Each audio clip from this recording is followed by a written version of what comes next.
آج ہی میں وہ پڑھ رہا تھا ہمارے حضرت کلیم اللہ صاحب،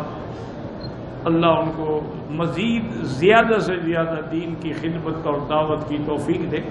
جن کی وجہ سے سینکڑوں نہیں ہزاروں ہندوؤں نے کلمہ پڑھا ہے۔ اب انہوں نے یہ کیا ہے کہ ان جو لوگوں کے جو اسلام لائے ہیں نا، ان سب کی انٹرویو کر کے ایک رسالے میں شائع کر دیں کہ بھی تم کیسے مسلمان ہو گئے، تم کیسے مسلمان، تمہاری مسلمان۔ تو وہ لوگ جنہوں نے سب سے پہلے بابری مسجد پہ کدال چلائی تھی نا، الحمدللہ وہ بھی مسلمان، اللہ کا شکر۔ جو سب سے پہلے یعنی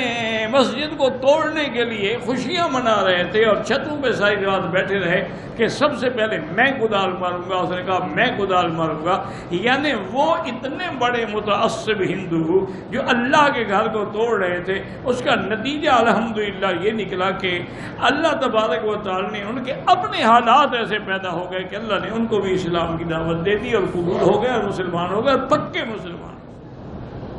اب وہ الحمدللہ مسجدوں کی حفاظت کر رہے ہیں۔ تو اس لیے حالات ہوتے ہیں، بعض لوگ الٹا بگڑ جاتے ہیں، بعض لوگوں کو ہدایت ملتی ہے۔ ویڈیو کے نیچے سبسکرائب کے بٹن پہ کلک کریں، بیل کے آئیکن پہ کلک کیجئے تاکہ ہر نئی ویڈیو کی نوٹیفیکیشن آپ کو مل جائے۔